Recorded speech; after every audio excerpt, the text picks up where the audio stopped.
Bonjour à toutes et à tous, je vous retrouve avec grand plaisir au sujet de cette pleine lune du 15 décembre 2024 qui va se réaliser dans le signe du Sagittaire et des Gémeaux. Alors, comprenons bien que déjà le Soleil dans le signe du Sagittaire, c'est feu et feu. Donc, feu égale une belle énergie, égale de belles impulsions, égale aussi de percevoir les choses de manière un petit peu plus subtile. De plus, dans le signe du Sagittaire, le Soleil va indiquer une vision plus juste, une vision plus philosophique, une vision plus en rapport avec les règles établies. Et la Lune dans le signe des Gémeaux, eh bien, va occasionner de l'instabilité, va même occasionner pour certains ou certaines un, un état capricieux. De plus, si vous remarquez bien, la Lune est conjointe à Jupiter, qui est le maître du Sagittaire, où se trouve le Soleil. Donc ça va encore un petit peu renforcer cet état excessif. Hein. C'est plein de feu, c'est une excessivité qui va être bien présente. Et en plus, on va rajouter à cela quelques petits caprices bien placés par-ci et par-là. De plus, cette pleine lune, elle a une particularité, elle a Neptune comme apex ici.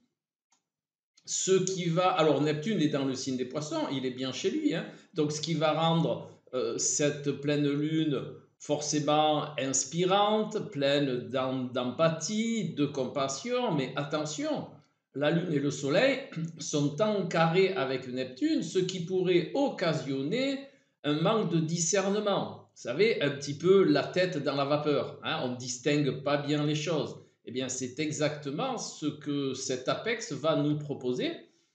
Et pour ceux qui pratiquent on va dire, bon, j'aime bien dire les arts anciens, mais tout ce qui est perception ultrasensorielle, tout ce qui est voyance, médiumité, clairaudience, clairvoyance, les ressentis, qui ont la possibilité de se connecter à l'inconscient collectif, eh bien, cette position, elle est favorable à condition que l'on ne s'égare pas dans le brouillard neptunien.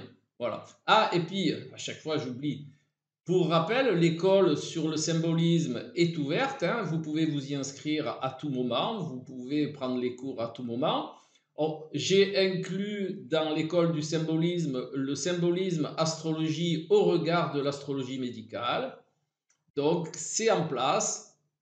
Si ça vous intéresse, vous avez l'adresse mail de l'école dans le descriptif de la vidéo. Après, si vous souhaitez un suivi astrologique ou vous initiez à l'astrologie ou même vous perfectionnez à certaines techniques astrologiques comme l'astrologie médicale, la dominante atavique, eh bien, vous aurez aussi mon mail dans le descriptif de la vidéo. Sinon, n'oubliez pas un petit pouce en l'air, des commentaires et aussi pour tout ce qui concerne le symbolisme des cartes, vous pouvez aussi acter à l'école. Allez, on revient à notre pleine lune. Donc, je vous disais, Neptune Apex, faire attention de ne pas s'égarer. Hein.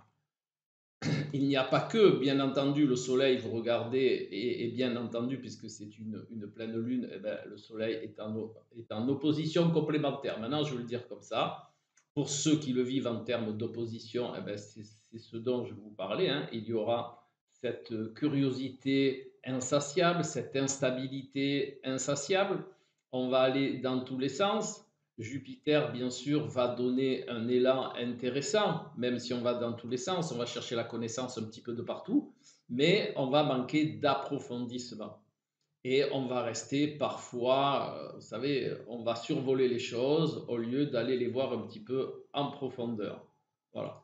Et bien entendu, tout ce qui touche, vous voyez là Neptune Lune, hein. Alors je vous ai dit que c'était un apex, hein. Voilà. Donc forcément la Lune et le Soleil touchent Neptune. Hormis tout ce que je vous ai dit, faites attention de ne pas somatiser vos émotions.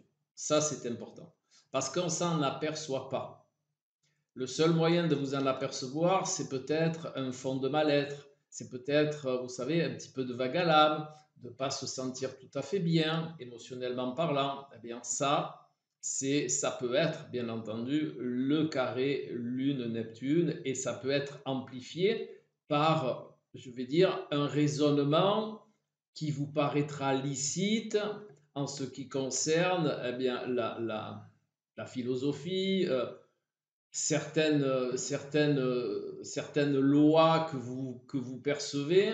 Quand je dis loi, ben, c'est-à-dire préceptes dont vous êtes porteur. Voilà. Ben, tout ça, il va falloir faire un petit peu attention pendant cette pleine lune.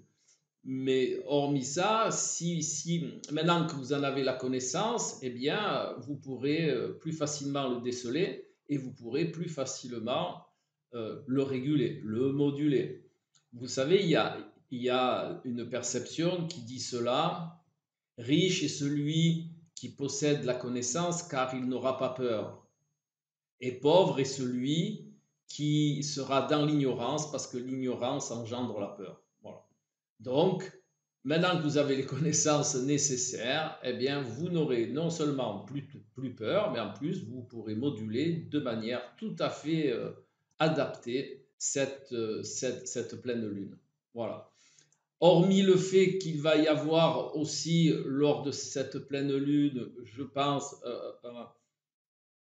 un manque de stabilité émotionnelle par rapport au conjoint ou au petit ami, au petit copain, au compagnon. Voilà. Donc ça, c'est pareil, vous le savez. Donc ne vous laissez pas embarquer, laissez passer cette énergie-là, regardez-la avec bienveillance, apportez-vous de l'amour et du plaisir. Et là aussi, ça devrait se réguler. Voilà.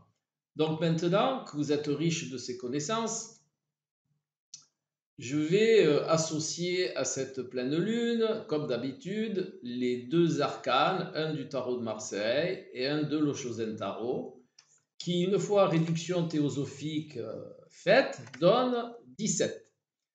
Eh bien, dans le tarot de Marseille, 17, c'est l'arcane de l'étoile. Alors, l'arcane de l'étoile, elle est bien en adéquation avec cette pleine lune. Pourquoi? Ben, parce que la dame, elle est nue. Donc déjà, quand on est nu, eh bien, on est plus en adéquation avec ce que l'on est, et notamment au niveau émotionnel. Ensuite, vous voyez sur la carte, la dame, elle a une cruche or et une cruche argent. Eh bien, c'est exactement la cruche solaire et la cruche lunaire. Hein. C'est une interaction solilunaire. C'est une interaction du masculin et du féminin. Voilà. Qu'elle déverse allègrement dans des éléments différents que sont la terre et l'eau pour justement les intégrer. Eh bien, ce que je vous propose par rapport à cette carte dans cette pleine lune, c'est justement de faire un petit focus sur votre féminin et votre masculin. Bien entendu, cela n'a aucun rapport avec le sexe de la personne, car on est tous porteurs d'atouts féminins et d'atouts masculins. On est tous porteurs de ces énergies-là. Mais simplement d'y faire focus. Et comment on fait focus sur le masculin et le féminin? Mais déjà, alors, il y a beaucoup de manières, je ne peux pas toutes vous les énumérer, mais il y en a une qui marche bien pour percevoir ces énergies, c'est le fait d'être émetteur et récepteur. Si vous êtes très émetteur, c'est que vous êtes très dans le masculin. Si vous êtes très récepteur, c'est-à-dire que vous êtes très dans le féminin. Et le but, c'est comme toute démarche euh, initiatique, évolutive, eh bien, c'est de trouver l'équilibre entre les deux. Donc soyez parfois émetteur, soyez parfois récepteur, et essayez de trouver un équilibre. Alors, ce que j'appelle émetteur et récepteur, d'ailleurs ce ne sont pas mes termes, hein, c'est des termes que je reprends, c'est le fait d'aller de l'intérieur à l'extérieur. Et les personnes qui sont plus réceptrices, eh bien, ça va aller de l'extérieur à l'intérieur. Et quand on est très réceptrice, eh bien, on a un système émotionnel qui est beaucoup plus sensible que quand on est très émetteur. Voilà.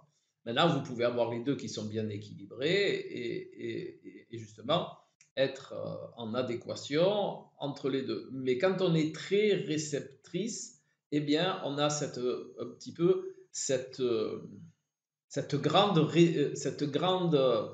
sensibilité, même parfois hypersensibilité, et comme dans cette pleine lune, il y a Neptune, eh bien, qui va encore augmenter augmenter cela, je parle d'hypersensibilité et de possibilité de vous connecter à l'inconscient collectif grâce à cette hypersensibilité.